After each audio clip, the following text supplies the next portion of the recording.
Hello? Hello? Hello? Can you hear me? Hello?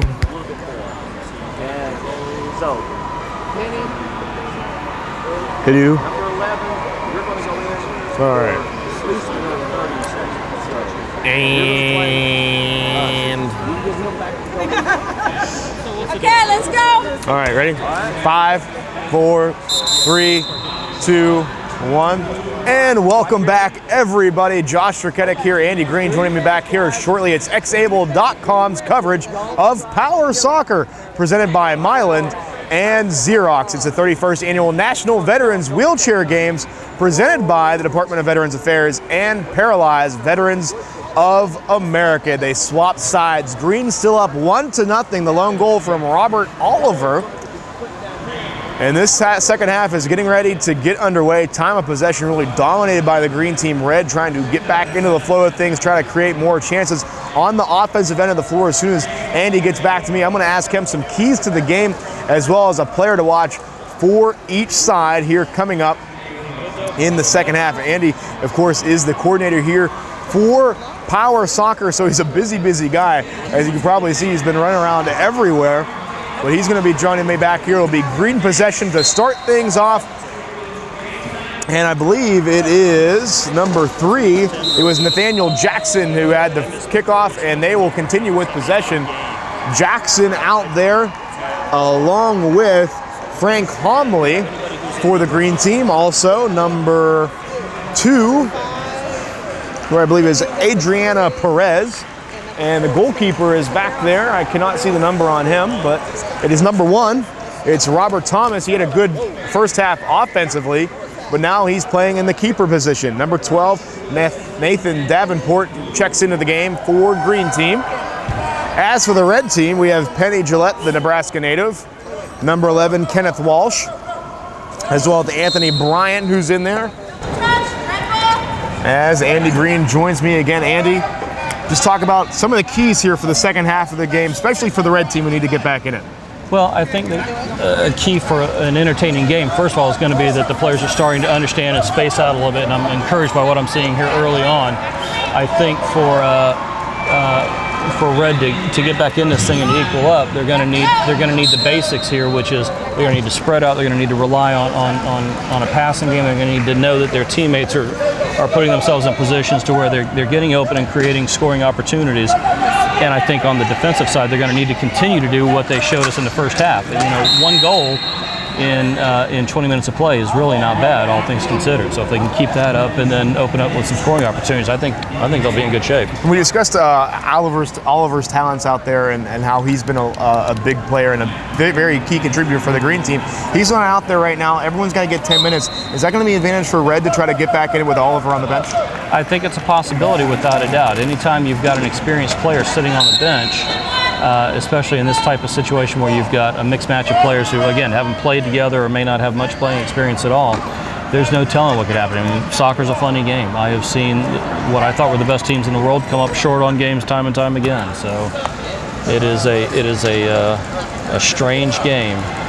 And we have a broken guard here once again. It's Anthony Bryant, and he's going to have to sub out here, and I believe it'll be Powell coming into the game. It is Matthew Powell. Who's a guy to watch for here, or a girl to watch for here in the second half? Now you're asking me to call out particular players, and I got to put you on the spot a little bit. I mean, you're my color guy. I have to.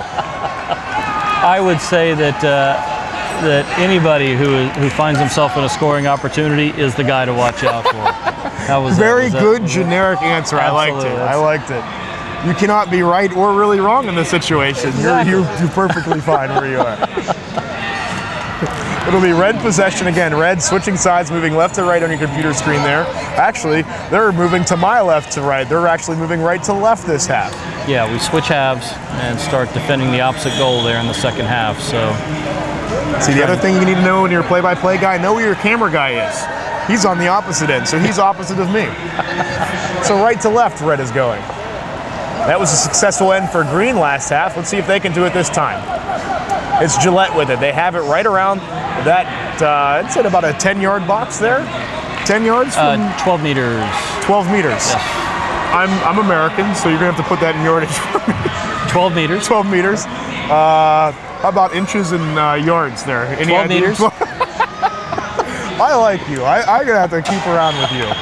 12 meters, let's, I don't know, 7.5 here yards we maybe. go. Look at this, the Here we keeper. It's the keeper, Robert Thomas, coming end to end, and he is going to score. Robert Thomas, coast to coast, the keeper. You don't see that every day in outdoor normal soccer, but in wheelchair power soccer, end to end for Thomas. Absolutely, that type of thing happens frequently, especially when the goalkeeper sees a space like he did there. He took it and ran with it. Took it a length of the court. Next thing you know, the ball's in the back of the net. Great vision there from Thomas, the Ohio native, so not too far for him. Just to stay it over, and I cannot stress enough, that was great, and that's timing that it took. Only about 3 seconds for him to see that opening, and he was off. He didn't mess around, absolutely not. Took it and ran. And that's a tough goal there for Red to let up there. Have not had the great opportunities on offense, but they had one there. They had sustained possession on the offensive end of the floor, and for that to happen really gave them a little bit of trouble. Yeah, they did. They had the makings of building something nice up there. I was looking for them to get an opportunity, and the next thing you know, we counter going back the other way, and there we go. And a collision there between Powell and Davenport. Possession will stay with Red. 15:48 left to go. It'll be a charging or a ramming. It will result in a direct free kick for Red.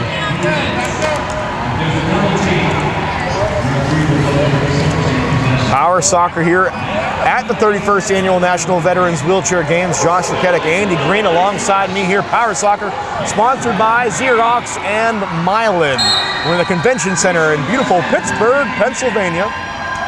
The site for the majority of the games here this year. We were at the University of Pittsburgh this morning for swimming, as well as later on in the week we'll be at Shadyside Academy for track. And another front end problem here. And it looks like it'll be Davenport coming out of the game here. And Oliver will come back in, I believe, checking in. I can't find him. Are these the only games? Are there any games related? So Oliver will sub in. Once again, appears. equipment malfunctions are seeming to rule the day here. I know the biomed staff, they've been here since about 8:30, 9 o'clock this morning working to get chairs on, guards on these chairs for these competitors, and they were working well through kickoff. Competitors were told to get here, plenty of time to allow this to happen. And as we see all too often, even in the outdoor game, they'll show up 10 minutes before kickoff. Right. Is this a normal amount of times where that would normally happen as far as the equipment malfunction, or are we seeing a little bit more today? We're seeing Again, just first day. A bit more today, and again, it's more related to it's really a tough job to get these generic guards mounted on these chairs properly, and so I've watched the biomed staff over there. They have broken out drills. They have gone through portions of the table. They're using zip ties. They're using anything and everything they can to try and keep these guards on and keep these players safe. And that's really a really good notion to them for how hard they've worked here this morning. Like you said, only about 8 or 9 o'clock here since they've had the opportunity. And there's a flop out there. We got a lost shoe. Yeah. It looks like Green's gonna have an opportunity here. Okay, good decision by the referee. She could have blown the whistle there, but saw the space and let Green go on to try and create a scoring opportunity. And here comes an opportunity for Red. Look out here, it's number 11. It goes with Walsh, 2-on-1. Walsh, oh, good defense there by Thomas. Gets it away. It was Powell and Walsh that had the opportunity. Now here comes Green counterattacking. But Powell will recover on defense, and they're going to get that one out of the way. It'll be with Walsh. That was the best opportunity for Red all morning long. Yeah, I was really hoping they would be able to pull something out there. They had a nice attacking run there with their two forwards. The goalkeeper came out and made a nice save to break that situation up. And you talked about spacing really all afternoon long here, and that seemed like a little bit of a spacing issue too between Powell and Walsh. They weren't really spread out too far away from each other. Absolutely. Maybe if they spread out just a tad bit more, it would have given them a little bit more of an opportunity. Yeah, I think they would have had the possibility to distribute the ball, draw the goalkeeper out to make the challenge on the attacker with the ball, and then give the attacker, the opportunity to dish that ball off to the teammate once the goalkeeper's committed. 1-2 play, ball's in the back of the net. That's what you'd like to see. Moscato subbed in for Red. He's the new keeper back there. little congestion here near midcourt. Powell, teammates coming into each other. Now look at this. Red having an opportunity. It's Powell. Powell looking. Thomas there. Ball is loose. Trying to get to it now is Walsh. That one's going to go out. And will it stay with Red? I believe it will stay with Red. Yeah, I think we're coming. Yeah, I think it's a Red restart. Past 2 or 3 minutes or so, Red has really brought the charge on the offensive end of the floor. Absolutely, they've gotten a little more wide open here, and they've had a couple of good opportunities to keep this up. I'm hoping the law of averages will have them putting a goal in the back of the net here. They've kind of seen the sense of urgency here, almost midway through the second half, still down by 2 goals. But again, in that first half, there was really no offensive pressure from Red. No, none whatsoever. So this is a welcome change from them in the second half. And it's going to go with 2-on-1 Green there. to 2-on-1 on the offensive end of the floor. So that one will change the possession, and we'll go with Green. Yep.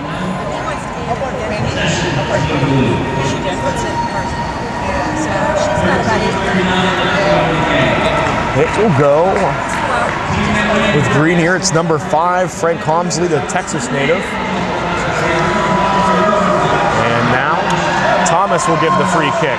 Good goalie out of the space there. That's going backwards. An opportunity for Red. Is it going to cross? It will. A miscommunication there for Green.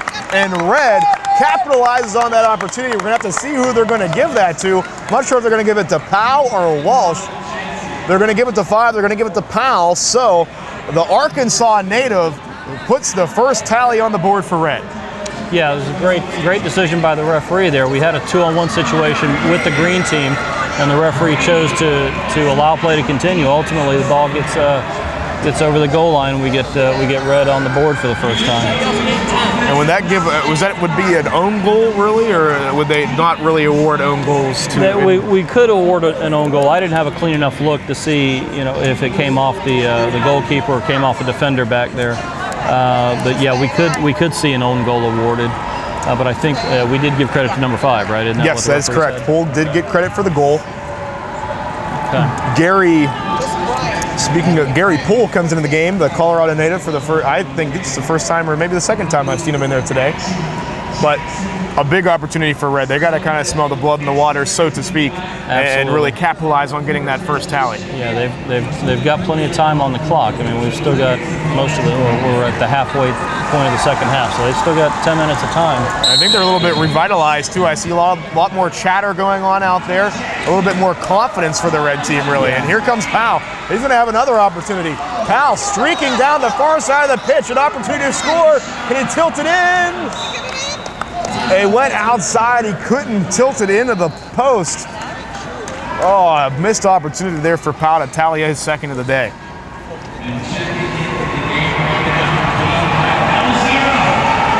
Just unfortunate there for Powell. He kind of ran out of room there. There's a new goalkeeper for the Green team. I can't see a number back there, but Red definitely has the momentum right now.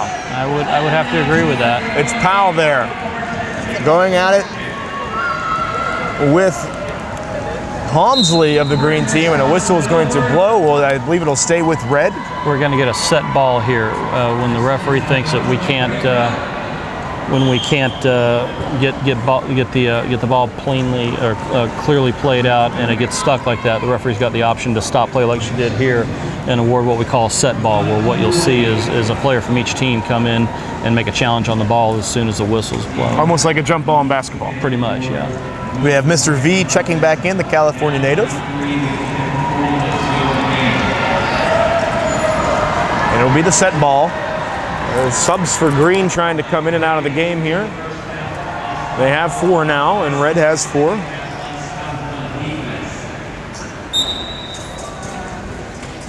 And the set ball is being fought between Thomas and Moore. Thomas trying to win it, Moore staying in with it. And it'll go with Thomas. Thomas now, Powell trying to steal that one away. He will do so. Ball is still loose. Thomas fighting through everybody. Mr. V with it now. V with it. V coming down the near side, and that one's going to go out of bounds, and it will go with Green.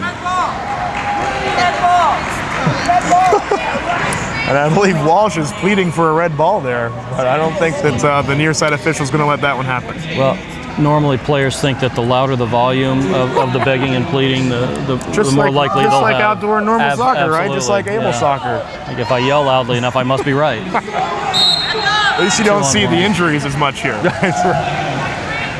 We've been fortunate. I've had some situations where chairs have actually tipped during play, and trying to catch those things is not fun. I have about a 50% success rate on that. Well, 50% is not too bad. I mean, it depends what you're looking for there. 50-50 is okay. Maybe not in school or anything. No. You don't want to get a 50 in school. Yeah, I'd like to be 100, but sometimes I'm just in the wrong place at the wrong time. I can't get the chair. But let's see. Teammates colliding there, so it should go red side. That's another 2-on-1 situation. 15 lost track of where he was, I think, and didn't realize his teammate was already stuck in on the challenge. Play forward, Powell coming in, and contact there with Thomas. Ramming. And that'll go with green? That should be a green. She indicated it was against red. It does have a little bit of hop, the ball does. It can, yeah. When thrown like that, I guess. Thomas moving it forward. It's Moore. That one's going to go to the far side. It will stay here with Green. Green will have possession.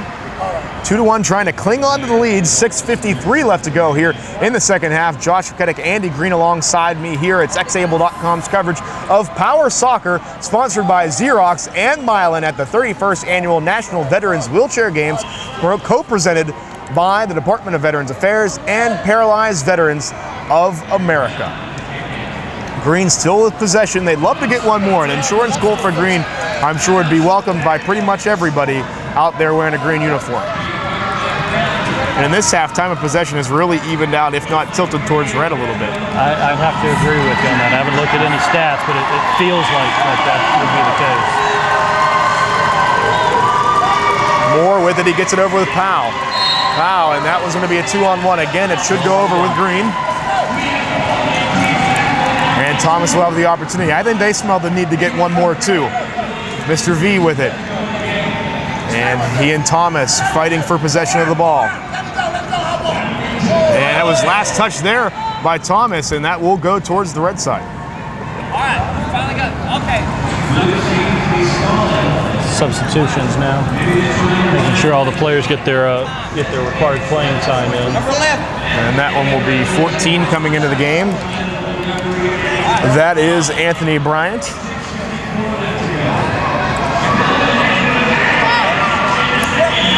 And the official trying to straighten everything out here. I believe 4 players are out there. They are, and play will resume here to Mr. V. 11 coming in for Green. That's Joseph Cruz, California native. He's trying to push the ball forward. And it will stay with Green.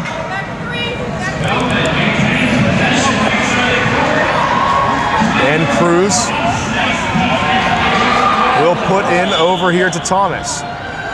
Thomas with it. He moves forward. Powell there. A nice stop there. And they're going to move forward now. It's with Bryant. Bryant moving it forward. Opportunity here for red if they hurry. It's with Bass. Good defense there by Robert Oliver, I believe it is, for Green. And a collision there with Thomas. Thomas now moving forward. Thomas with it. Trying to move to the right-hand side. Goalie out of his goalkeeper crease. Thomas has an opportunity to attack one more on it, and he does. Thomas's second of the afternoon, and that puts Green up 3-1.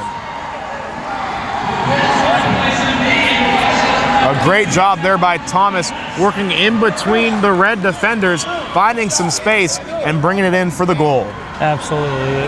Red has made some game attempts to try and stick in the game here, but Green has now had two quick counters to put them pretty much put the game out of reach with about 4 minutes left. And it looks like Robert Thomas is in the lead running for our player of the game, wouldn't you say?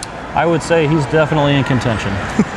2 goals on the afternoon, 3:43 left to go, so Red's really going to need a quick one here. They still within 2 goals, still a very good opportunity for them, but they need to get a quick one in there. Yeah, they've still got time left, but you're right. They've got the work cut out for them. It would be good to see them get one sooner rather than later if they want to try and do this. Checking in was Thomas Bungert, a Washington native.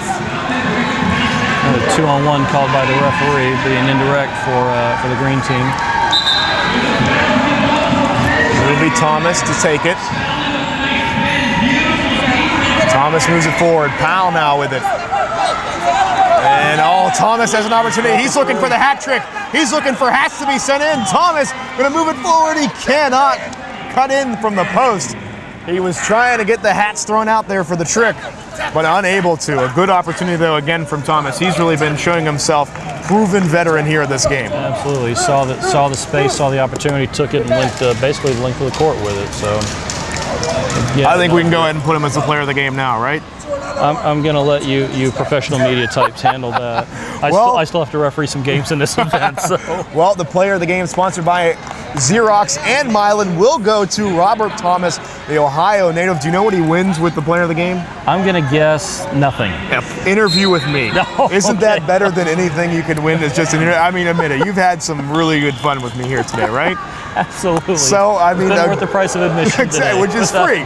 So I'm sure Thomas will love to sit down with me after the game. We'll get an interview with him, so don't forget to stay tuned after the game, one-on-one with myself and Robert Thomas, the Ohio native, the player of the game, sponsored by Xerox and Mylan. Well, I hope Mr. Thomas has time because he's got to turn around and play a 3 o'clock game. Oh, so. You know what? We're going to have to make time. He doesn't have an option. We're not giving him an option. Of course he has an option. Well, I think we can do a quick little question and answer. I got to ask about that coast-to-coast move that he did there. That was an awesome move. He may not want to give up any of his trade secrets after that. Ball is loose. It's going to stay with Green. Green's still with it. It's with Cruz. Still loose. Powell trying to move it forward. And we're going to have an equipment issue again here.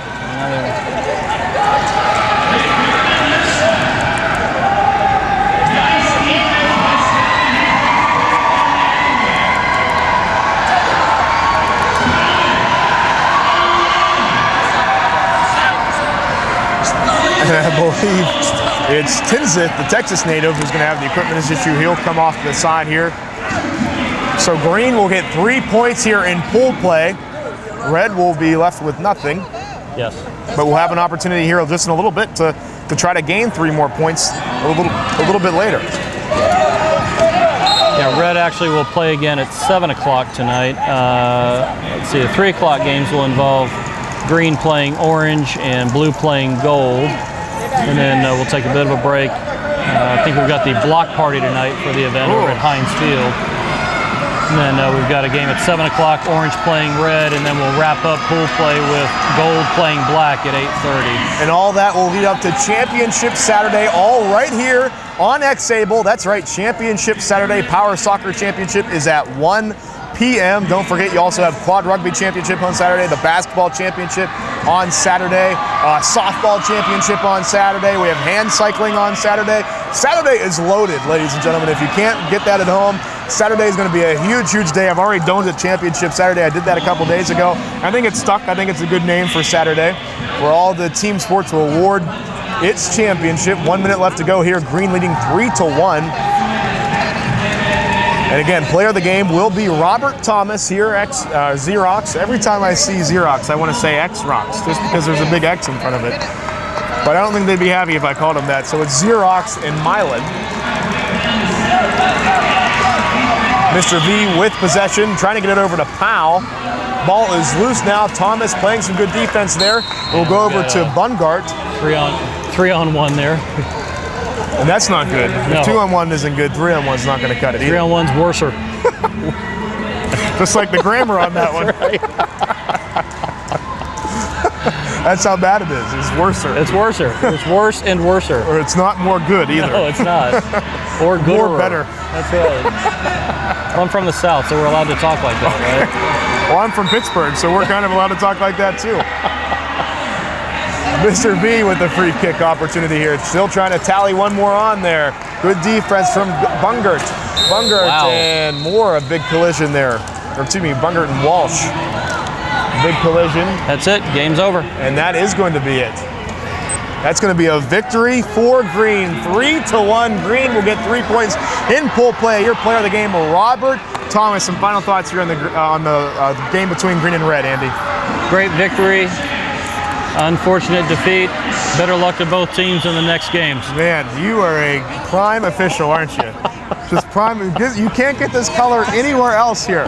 That's going to do it for our coverage of Power Soccer. Don't forget, try to stay tuned for the interview with myself and Robert Thomas. It's been Power Soccer presented by Xerox and Mylan. Josh Raketic, the wonderful straight shooter, middle of the road, Andy Green alongside me. It's the 31st Annual National Veterans Wheelchair Games co-presented by, the Department of Veterans Affairs and Paralyzed Veterans of America. Stay tuned for coverage all week long.